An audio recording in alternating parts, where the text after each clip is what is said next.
দর্শক, জুলাই গণহত্যা মানবতাবিরোধী অপরাধের অভিযোগে গ্রেপ্তার হওয়া সাবেক মন্ত্রী প্রতিমন্ত্রীদের ট্রাইব্যুনাল থেকে এই মুহূর্তে বের করে নিয়ে যাওয়া হচ্ছে। সেই খবরাখবরই জানাবেন আমাদের সহকর্মী মনিরুল ইসলাম মিন্টু। আমরা সরাসরি যুক্ত হচ্ছি তার সাথে। মিন্টু, আদালত প্রাঙ্গণ থেকে কি দেখছেন? অপরাধীদের বের করে নিয়ে যাওয়া হয়েছে, সর্বশেষ কি তথ্য আছে আপনার কাছে, জানাবেন আমাদের বিস্তারিত।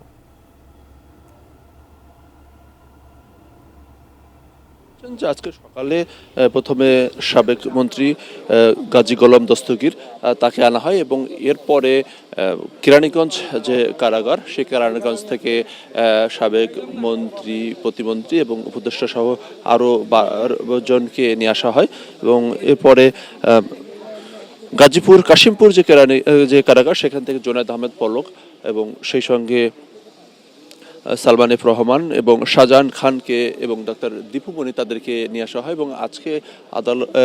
আন্তর্জাতিক অপরাধ ট্রাইব্যুনালে মূলত যে তদন্ত প্রতিবেদন সেটি জমা দেওয়ার জন্য ধার্য ছিল। তবে চিফ প্রসিকিউটর তাজুল ইসলাম তিনি আদালতে ট্রাইব্যুনালে শুনানিতে বলেন যে শেখ হাসিনার বিরুদ্ধে গত 16 বছর ধরেই নানা ধরনের গুম, খুন, হত্যার অভিযোগে তারা আংশিক একটি প্রতিবেদন তারা জমা দিয়েছে, কিন্তু এ বিষয়ে পূর্ণাঙ্গ প্রতিবেদন জমা দেওয়ার জন্য তাদের আরো 2 মাসের সময় দাবি আদালতের কাছে সময় প্রার্থনা করেন। ব্রেকফাস্ট, টিফিন কিংবা স্ন্যাক টাইমে মজাদার আয়োজন মানে অল টাইম ব্রেড। এবং সেক্ষেত্রে তারা বলেন যে গুম কমিশন এখন পর্যন্ত তাদের যে প্রতিবেদন তৈরি করেছেন এবং সেই প্রতিবেদনের যে অংশটুকু গণমাধ্যমে যে প্রকাশিত হয়েছে, সেখানে বিভিন্ন সময় গত 16 বছরে বিভিন্ন সময়ে গুম, খুন, হত্যাকাণ্ড ঘটেছে এবং সেখানে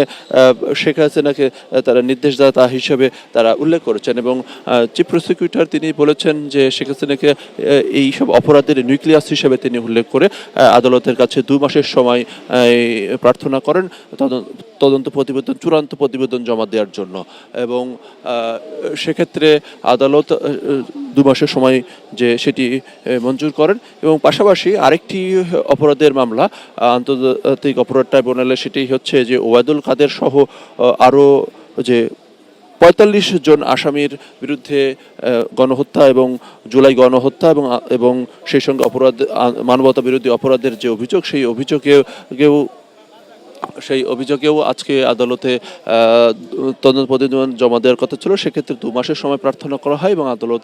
সেটি মঞ্জুর করেন। আরেকটি বিষয় সেটি উল্লেখ করে রাখি যে আন্তর্জাতিক অপরাধ ট্রাইব্যুনাল শেখ হাসিনার বিরুদ্ধে যে ইন্টারপোলে রেড নোটিশ জারি করার, সেই ইন্টারপোলের ক্ষেত্রে রেড নোটিশ জারি করার ক্ষেত্রে তদন্ত অগ্রগতি কি অবস্থা, সেটি আইনশৃঙ্খলা বাহিনীর কাছে সেটি জানতে চেয়েছেন আন্তর্জাতিক অপরাধ ট্রাইব্যুনাল এবং সেক্ষেত্রে 15 দিনের সময় নির্ধারণ করেছেন এবং দেখতেই পাচ্ছেন যে সাবেক মন্ত্রী আমির হোসেন আমুককে আদালত আন্তর্জাতিক অপরাধ ট্রাইব্যুনালের প্রাঙ্গণ থেকে নিয়ে যাওয়া হচ্ছে। আমরা লক্ষ্য করছি যে একে একে অন্যান্য আসামি, সাবেক আইন প্রতিমন্ত্রী এবং খাদ্যমন্ত্রী অ্যাডভোকেট কামরুল ইসলাম এবং তার পাশে আমরা লক্ষ্য করছি যে আমরা দেখতে পাচ্ছি যে হাসানুল্লাহ ইনু, তিনি বেশ হাস্যোজ্জ্বল রয়েছেন, তার পেছনে তৌফিক ইলাহি এবং এভাবেই